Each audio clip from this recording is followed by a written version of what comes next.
जी शलूम everyone, JMC की खुदा सी के नाम में आप सबको की सलामती हो। तो हम पढ़ रहे हैं aims of to the 10 sephiroth the divine structure of creation. आज इसका छठा हिस्सा है जिसको हम हिंदी में उर्दू में सीखेंगे। एम्स ऑफ से 10 सेफिरो तक तख्लीक की इलाही साख्त क्या है। हमारा मौजू यह है कि जब खुदा ने दुनिया की तख्लीक शुरू की तो किस तरह से सब कुछ वजूद में आया, और खुदा दुनिया की तख्लीक से पहले किस तरह से था और किस तरह से सब कुछ बनाना शुरू करता है। हम ये सब कुछ आज सीख रहे हैं, जिसका आज हमारा कितना हिस्सा है जी? छठा, जिसमें आज हम सीखेंगे। हमने पिछले वीडियो में देखा था कि किस तरह से जो हुक्मा है, हिकमत है, उसके जरिए खुदा ने अपनी तख्लीक के अमल को शुरू किया। आज हम उसी का दूसरा हिस्सा, छठा हिस्सा सीख रहे हैं। मतलब कि दूसरे सैफिरोत का आज दूसरा हिस्सा है। पीछे हमने पहले सैफिरोत की 2 वीडियोस हम बना चुके हैं, आप उनको यूट्यूब पर सुनिए, आपको समझ आ जाएगी। तो अब आज हम सीखेंगे कि हिकमत कलाम जब दुनिया को क्रिएट करता है तो हमने हर एक सैफिरोत को जनाब मसीह की जिंदगी में देख रहे हैं कि किस तरह से मुकम्मल होता है। तो आज हम यही जानेंगे किस तरह से, जैसा कि हम पीछे पढ़ चुके हैं कि सबसे पहले आपको यहां रोशनी नजर आ रही है जो हम पढ़ चुके हैं पहली वीडियो में। क्या है जी? एम्स ऑफ मतलब लामहदूद। उसने क्या इरादा किया? कीतर। जब कीतर वजूद में आया तो उसके बाद क्या आया जी? हिकमत, हुक्मा मतलब खुदा का कलाम। हर एक क्रिएशन से पहले, कुछ भी बनाने से पहले उसकी पैमाइश और उसका जायजा लिया जाता है कि किस तरह से तहमीर किया जाए। तो यहां से तहमीर करने की जो पोशीदा हिकमत है हम उसको पढ़ रहे हैं। तो हमने पीछे जो है तमाम रबैयों के यहूदी बयानात और यहूदी रबैयों के बयानात पढ़े, कबाला के बयानात पढ़े, लेकिन आज हम सीखेंगे कि बाइबल मुकद्दस नए अहदनामे में, हमने पिछली वीडियो में पुराने अहदनामे के मुताबिक भी सब कुछ सीखा है, लेकिन नए अहद में जनाब मसीह में और रसूलों में यह तलीम किस तरह से मानी जाती थी, वो एनसोफ को, 10 सैफिरोत को जनाब मसीह की जिंदगी में किस तरह से कबूल करते हैं, आज हम ये सीखेंगे। तो हम पढ़ेंगे हमारे मसीह स्कॉलर्स के बयान क्या हैं। हम देखते हैं पहला कुरिन्थियों 1:23। इसको बयान करने वाले जो हैं, मैं उसका नाम आपको बता दूं, juice new testament commentary David H strand, year 1992, पहला कुरिन्थियों 1 पेज 437 में वो बयान करते हैं। हम पढ़ेंगे कि वो क्या बयान करते हैं। पढ़िएगा हवाला। पहला कुरिन्थियों 1:24। लेकिन जो बुलाए हुए हैं, यहूदी हो या यूनानी, उनके नजदीक मसीह खुदा की कुदरत और खुदा की हिकमत है। जी क्या है जी? वो खुदा की हिकमत। अगर आप अब्रानी बाइबल पढ़े तो अब्रानी मतन में भी आपको यहां पर यही नजर आएगा कि यहां पर क्या है जी? हुक्मा मतलब खुदा की हिकमत। और वो कौन है जी? क्या लिखा है? मसीह खुदा की कुदरत और खुदा की हिकमत। जी पढ़ते हैं कि उनके बयानात अपनी किताब में वो क्या कहते हैं। David H strand, juice new testament commentary 1992, page number 437। हिकमत अब्रानी लफ्ज है जिसका मतलब सिर्फ ज़हनी अकल नहीं बल्कि इलाही हिकमत, तख्लीकी फहम और खुदा के मकसद की पहचान है। क्या है जी? वो मायनी क्या बता रहे हैं, वो भी अब्रानी इस्तिलाह से मतलब रहे हैं। डेविड, सर डेविड जो है ये जनाब मसीह को नजात दहिंदा मानते हैं और मसीही स्कॉलर हैं, और वो अपनी किताब में अब्रानी मतन से ही उसका मतलब लेकर बयान कर रहे हैं। और क्या कह रहे हैं जी? के अब्रानी लफ्ज है जिसका मतलब सिर्फ ज़हनी अकल नहीं बल्कि इलाही हिकमत, तख्लीकी फहम और खुदा के मकसद की पहचान है। हिकमत क्या है जी? खुदा के मकसद की।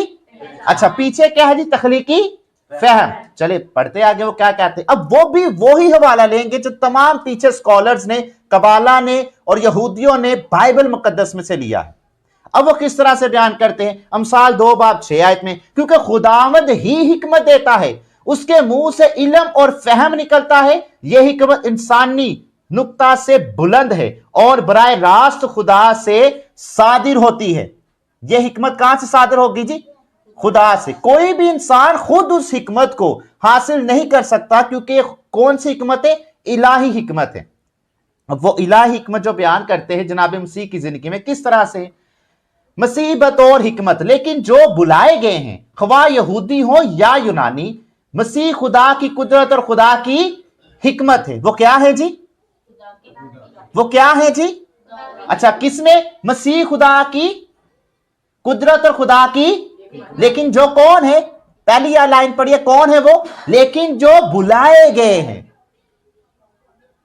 अब सर डेविड भी यही कह रहे हैं कि वो हिकमत जो सबसे पहले मौजूद थी, अमसाल की किताब में भी आगे पढ़ते वो क्या कहते हैं। डेविड एडस्ट्रन के मुताबिक पलूस रसूल यूनानी, यहां यूनानी फलसफाना अकल और यहूदी निशानियों की तलब दोनों को रद्द करके यस्सुल मसीह को हकीकी हिकमत करार देते हैं। वो किसको करार हिकमत दे रहे जी? जनाबे मसीह को हकीकी हिकमत करार देते हैं। हकीकी हिकमत मतलब हुक्मा कौन हुआ जी? अब जनाबे मसीह। यानी कोई तसव्वुर नहीं बल्कि एक हिकमत शख्सियत है। वो कौन है जी? मसीह है। यहूदी पस मंजर में हिकमत यहूदी फिक्र में तखलीक से पहले मौजूद थी। हिकमत क्या है थी? तखलीक से। और हिकमत क्या है? खुदा का दूसरा सफीरो जो है वो किससे पहले मौजूद है? मैंने भी बताया किससे पहले मौजूद है। फिर देखिए, तखलीक से पहले मौजूद थी। सब कुछ बनने से पहले कौन मौजूद थी? हिकमत मौजूद थी। तो रेत के साथ जुड़ी हुई थी, खुदा के साथ काम करने वाली कुव्वत समझी जाती थी। अमसाल 8 बाब 22 से 30 आयत। खुदावन ने मुझे अपनी राह के शुरू में पैदा किया। किसके शुरू में? राह के शुरू में, मतलब रास्ता इख्तियार करने से पहले। जब वो आसमान को कायम कर रहा था, मैं वहां थी। मतलब अभी आसमान भी नहीं बना, तो कौन थी वहां? और हिकमत कौन है? खुदा का कलाम। अभी हम कलाम पढ़ रहे हैं। कौन है हिकमत? खुदा का। ठीक है। मसीहानिक यहूदी फहम के मुताबिक यही अजली हिकमत नए अहदनामे में यस्सु में मुजस्सम हुई। अब कौन मुजस्सम हुआ? और वो हिकमत कौन है? खुदा का कलाम। अब मुजस्सम कौन हुआ है जी? क्या मुजस्सम हुआ है जी? और वो क्या है? खुदा का कलाम है। अभी मैंने क्या कहा था? अभी हम कलाम पढ़ेंगे, फिर हमें पता चलेगा कि हम समझ क्या रहे। सर डेविड की तशरीहात लिखते हैं कि पलूस यूनानियों की फलसफाना हिकमत के मुकाबले में अबरानी हिकमत को सामने लाते हैं, जो सलीब के जरिए जाहिर होती है। पहला कुरिन्थियों 1 बाब उसके 18 आयत। सलीब का पैगाम हलाक होने वालों के लिए हमाकत है, लेकिन हमारे लिए जो नजात पाते हैं खुदा की कुदरत है। हुक्मा यहां मतलब हिकमत यहां अकल से नहीं, ईमान और मुकाशवे से पहचानी जाती है। हिकमत सलीब का राज है। यहूदी और यूनानी दोनों के लिए सलीब कमजोरी हिकमत थी, लेकिन मसीहानिक नुक्ता नजर के, मसीह नुक्ता नजर के मुताबिक सलीब आला तरीन आला हिकमत है। क्या है जी? इलाही तरीन आला हिकमत है। यसाया 55 8 से 9 में मेरे ख्याल तुम्हारे ख्याल नहीं जैसे आसमान जमीन से बुलंद है। मेरे ख्याल तुम्हारे ख्याल नहीं कैसे हैं जी? जैसे आसमान जमीन से बुलंद है। इसीलिए इंसान जो है वो खुदा की हिकमत को, एन सौफ की पोशीदा हिकमत को खुद उसको समझने के लिए कहां पहुंच खड़ा होना पड़ेगा? कलाम मुकद्दस की राह पर, जैसे कलाम मुकद्दस बताता है। अब हिकमत तुरैत और मसीह में किस तरह से मुकम्मल होती है? यहूदी रवायात में तुरैत हिकमत इलाही है, मसीही फहम में हिकमत मसीह है। मुजस्सम तुरैत क्या है? मैंने क्या बताया पिछली वीडियो में? मैंने क्या बताया था जी? पिछली क्लास में हमने क्या सीखा था? हिकमत क्या है जी? सबसे पहले दूसरा सैफिरोत क्या है? हुक्मा, हिकमत। ठीक है जी। और वो क्या है? खुदा का पहले रिटर्न में कलाम क्या था? तुरैत हमें सब कुछ बताती है कि खुदा ने सब कुछ कैसे क्रिएट किया और कानून क्या है और किस तरह से हमने जिंदगी बसर करनी। और हमारे पास कलाम क्या था? तुरैत थी। अब यहूदियों के मुताबिक और मसीहियों के मुताबिक दोनों के नजरियात आप सामने रखे, दोनों एजुकेशन सामने रखे, तो क्या कह रहे जी? तुरैत इलाही हिकमत है। और वो क्या हुआ? मुजस्सम हुआ। हम जब मसीह में कायम है तो अब क्या हुआ जी? कलाम मुजस्सम। वही तुरैत क्या होगी? मुजस्सम। मतलब वो हिकमत जो सब कुछ बनने से पहले मौजूद थी, जिसके जरिए, जिसको मद्देनजर रखकर पूरी दुनिया की क्रिएशन की गई है, अब वो क्या होगी जी? अच्छा, दूसरा सैफिरोत कौन सा है?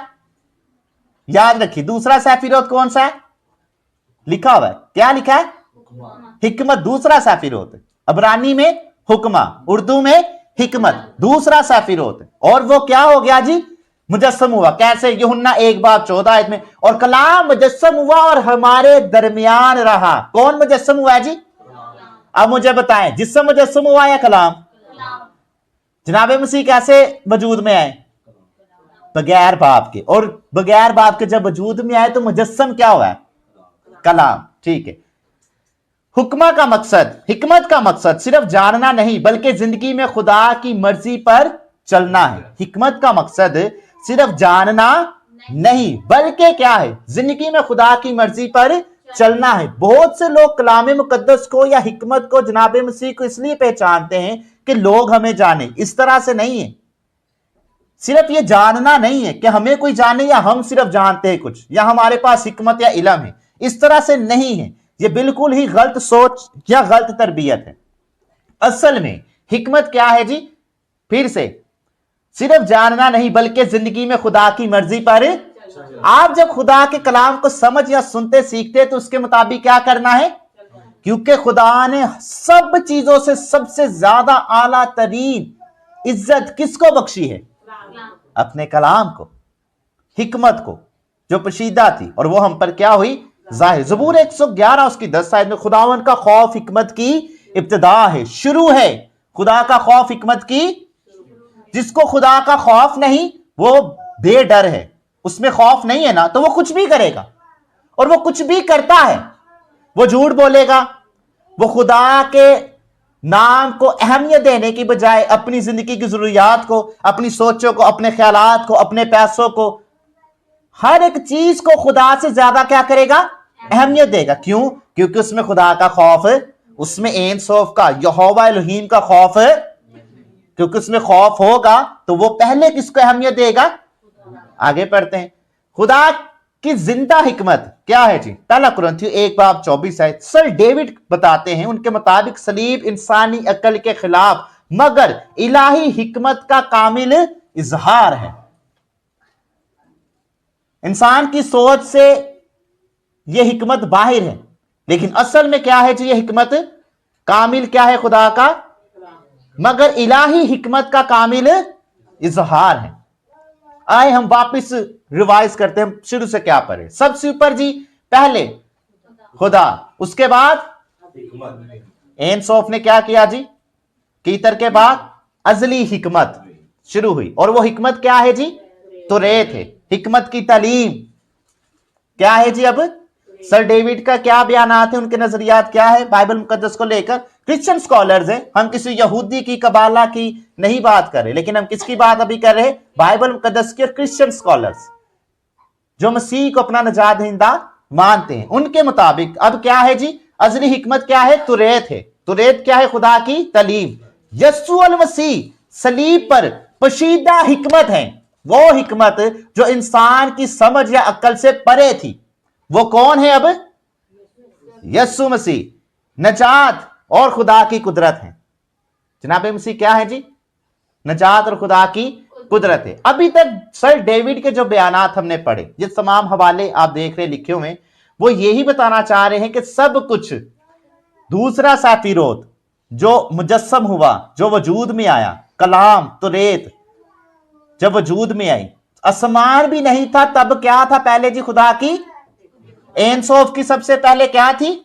अभी आसमान भी नहीं बना था, कुछ भी नहीं बना, तब पशीदा राज क्या है, और वो हिकमत क्या हुई, मुजस्सम। वो कलाम क्या हुआ, और वो कलाम हमारे हाथों में, लेकिन हमने उसको ना समझा, लेकिन फिर वो वजूद लेकर हमारे सामने आया, तब भी हमने उसको ना समझा। सर डेविड ये बयान कर रहे हैं। अभी हमने जो पिछली क्लास में सब कुछ पढ़ा था, कबाला के हवाले, मिरकबा में से हमने हवाले पढ़े, यहूदी मिद्राश तालमूद में से हमने पढ़ा, सब कुछ मिलाकर जब हम आगे आए हैं तो वो भी कौन से हवाले ले रहे, पुराने अहद में से, अमसाल की किताब में से, और वो भी यही बयान कर रहे हैं सबसे पहले क्या थी, दुनिया बनने से भी पहले क्या मौजूद था जी, कबाला की किताबों में और मिरकबा की किताब में जो हिकमत पशीदा बयान की गई है, बाइबल मुकद्दस में जो लिखी है, यहूदियों की किताबों में, वो सबसे पहले क्या बता रहे, कौन मौजूद था। और यूहन्ना की इंजील पहले बाब में बुजुर्ग यूहन्ना क्या बता रहे, इब्तिदा में कलाम खुदा के। इसका मतलब क्या है कि बुजुर्ग यूहन्ना जानते थे कि पोशीदा हिकमत, इसका मतलब क्या है कि वो यहूदी तलीमात से और अंजील तुरेत की तमाम तर किताबों की तलीमात से वाकिफ थे, और उन्होंने उसका बयान अंजील मुकद्दस को शुरू करते ही लिख दिया। सब चीजें उसके वसीले से पैदा हुई, और जो कुछ पैदा हुआ उसमें से कोई चीज भी उसके बगैर पैदा नहीं हुई। हमने अमसाल की किताब में क्या पढ़ा, सब कुछ किसके वसीले से पैदा हुआ, और यहां पर बुजुर्ग यूहन्ना क्या बता रहे, सब कुछ किसके वसीले से पैदा हुआ, और वो कौन है, और वो क्या हुई, मुजस्सम हुई। इस तरह से अब देखिए, एनसोफ का इलाही इरादा कीतर के बाद क्या वजूद में आ जी। अब हम जब तीसरा सफीरोत पढ़ेंगे, अभी ये क्या है, पुशीदा है, अभी ये क्या है, अभी कुछ भी वजूद में। लेकिन जब हम तीसरा सफीरोत पढ़ेंगे बिना अंडरस्टैंडिंग कि कैसे सब कुछ समझेंगे, तख्लीक शुरू कैसे होती है, फिर हमें पता चलेगा कि ये हिकमत जाहिर कैसे हुई। अभी हम पीछे ही हैं, तो हम पढ़ेंगे आगे मशहूर स्कॉलर्स जो हैं उनकी राय पढ़ेंगे कि वो क्या बताते हैं। हिकमत का बयान, हिकमत क्या है, इब्तिदाई इलाही हिकमत, पहला शौरी नूर, खुदा की तख्लीक सोच। कबालाई दरख्ते हयात में दूसरा सफीरोत है जो कीतर के बाद जाहिर होती है। यह किसने बयान किया है जी, अभी गौर से सुनिए। रबी इजहाक लूरियाई एराई, गेट 1 चैप्टर 3 पेज 44। तिज्म तजूम के बारे में हमने एनसोफ मतलब यूट्यूब पर पहली वीडियो हमारी पढ़ी है जिसमें हमने तिज्म तजूम पढ़ा है, एनसोफ में किस तरह से वजूद में आया। के बाद जो पहली काबिल इदराक नूर जाहिर हुआ वो है हिकमत। अब रब्बी इजहाक क्या बयान कर रहे हैं, उसके बाद मतलब जब एनसोफ ने अपने आप को सुकेड़ा, अपने आप को महदूद किया एक छोटी सी रोशनी में, मतलब अपना छोटा सा हिस्सा जाहिर किया और उसमें से एक किरण निकली, तो वो क्या बताते हैं, तिज्म तजूम के बाद जो पहला काबिल इदराक नूर जाहिर हुआ वो है हिकमत। कीतर इलाही इरादा है, कीतर क्या है जी, इलाही इरादा है। लेकिन हिकमत क्या है जी, हिकमत क्या है, अब सब इधर ही है, गौर कीजिए, हिकमत क्या है, काबिल इदराक नूर जाहिर हुआ। ठीक है, आगे पढ़ते हैं। वो पहला नूर जो सोच की सूरत में जाहिर हुआ, किसकी सूरत में, यहां से खुदा ने एनसोफ ने सोचना शुरू किया कि अभी क्या करना चाहिए। अब रब्बी ज़हाक अपनी किताब में क्या बता रहे हैं, वो पहला नूर जो सोच की सूरत में जाहिर हुआ, क्या जाहिर हुआ है जी, नूर, क्या जाहिर हुआ है जी, पढ़ेंगे। ये नूर बेतरतीब नहीं, मुकम्मल मंतकी भी नहीं, बल्कि क्या है जी, लिखते हैं रब्बी ज़हाक क्या लिखते हैं, हिकमत अकल नहीं बल्कि अकल का बीज है। हिकमत क्या है जी, अकल का क्या है जी, आपकी अकल को बढ़ाने वाली कौन है।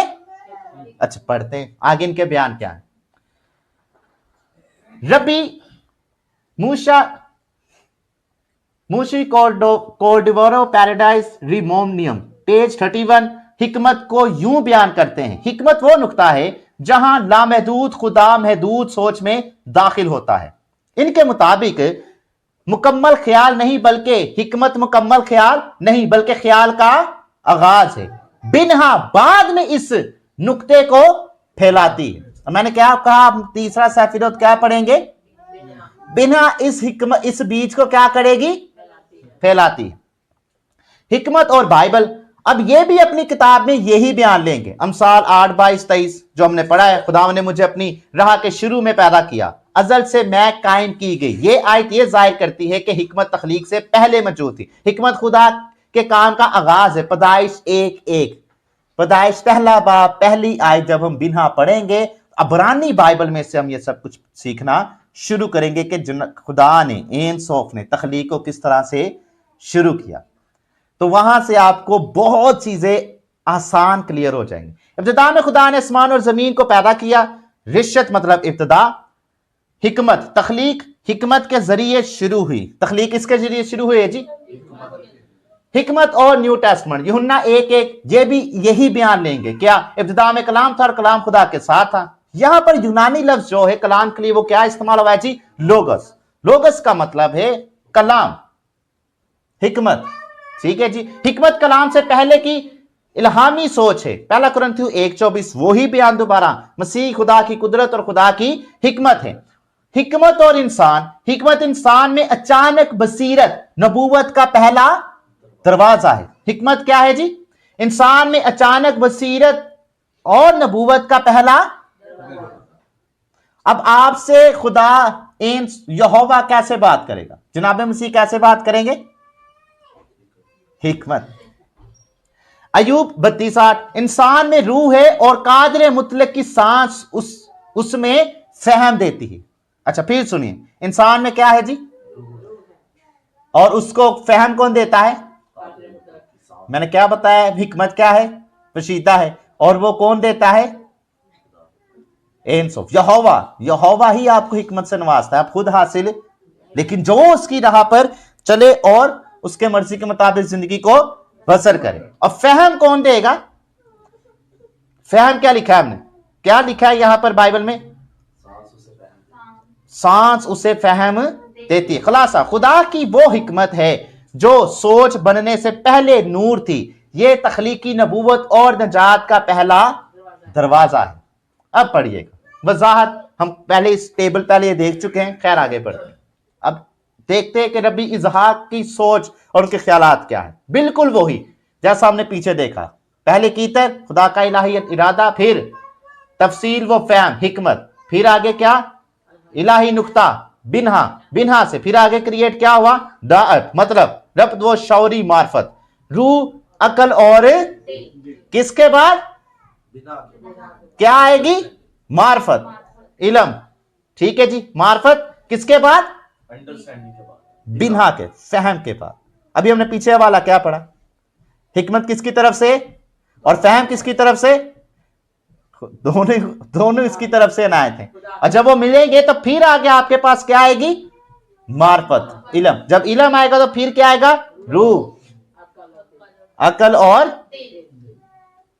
इस पर हम रेफरेंस पढ़ेंगे बाइबल में से, लेकिन अभी नहीं। टेबल वही है, एंसोफ, कीतर, इलाही इरादा, हिकमत, फिर लोगस कलाम यूनानी, फिर जनाबे मसीह उसमें मुजस्सम हुआ। किसमें मुजस्सम हो गया जी सब कुछ? जनाबे मसीह में। पढ़ते हैं कीतर के बाद, ये मैं पीछे पढ़ चुका हूं, वही हवाले है, ये पूरा टेबल चार्ट है, आप इसको पढ़ सकते हैं। आखिर में इब्तिदा में कलाम था और कलाम किसके साथ था? और वो कलाम क्या हुआ? मुजस्सम हो गया। किसमें आ गया? नोयत, कलाम, अकल इलाही, हालत, काबिल बयान, हिकमत। बाइबली बुनियाद क्या है? यूहन्ना 1:1 नए अहद में। ठीक है जी। हम इस तरफ आगे बढ़ते हैं। अभी हमने जो पढ़ा है उसके मुताबिक हमने क्या सीखा? अगर किसी को कोई सवाल है तो आप जरूर हमें कमेंट्स में बता सकते हैं और हमारे साथ राब्ता भी कर सकते हैं। हम ये टेबल सीख रहे हैं। क्यों? कौन सा टेबल? 10 सेफिरोत, जिसमें हमने पहले क्या सीखा है जी? कीतर, लेकिन इससे भी पीछे हमने क्या सीखा था? एंसोफ का इरादा क्या हुआ? कीतर, फिर आगे अभी हमने क्या पढ़ा है? हिकमत। फिर हम उसके बाद क्या पढ़ेंगे? बेनहा।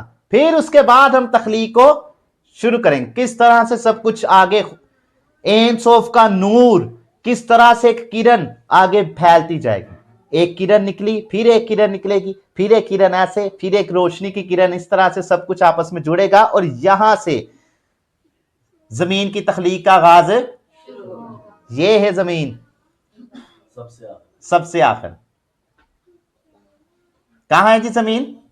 जब हम 9 सेफिरोत पढ़ेंगे तो 10वें पर आखिर हम जमीन को पढ़ेंगे कि किस तरह से जमीन की तखलीक का आगाज मुकम्मल होता है। ये सब नाम लिखें, खैर आप इनको पढ़ सकते हैं। आए हम देखते हैं। डैनियल सी जस्टर, जूइश रूट्स, पेज 88। यहूदियत के मुताबिक सेफिरोत खुदा की जाहिरी क्या है जी? तखलीक, इलाही हिकमत है। यस्सु मजस्मे कलाम है। यह तसव्वुर ना शिरक है, ना फलसफा, ना तसलीस, बल्कि यहूदी बाइबल और कबाला फहम कीतर जहां इरादा किया, हिकमत ने ख्याल किया और यस्सु में वो ख्याल नजात बन गया। सर डैनियल अपनी किताब पेज 88 में ये बयान करते हैं और उन्होंने बुनियाद क्या रही है जी, यहूदी बाइबल, अब्रानी बाइबल में से। और फिर वो क्या बयान कर रहे हैं, गौर से सुनिए। आखिर में क्या कहते हैं, जहां कीतर ने इरादा किया, हिकमत ने ख्याल दिया और फिर क्या हुआ, यस्सु में वो ख्याल नजात बन गया। जिस हिकमत को बाइबल मुकद्दस तुरेत आपके हाथों में दिया लेकिन हम उसको समझ नहीं पाए, लेकिन वो बदन लेकर, वजूद लेकर हमारे सामने आई ताकि हम उसके मुताबिक अपनी जिंदगी को बसर करें। तो आज का कलाम पढ़े और सुने जाने पर खुदा ने खास बरकत हो, खुदा का शुक्र हो। खुदा आज के कलाम से आपको बहुत बरकत है। फारूक हाशिम जी।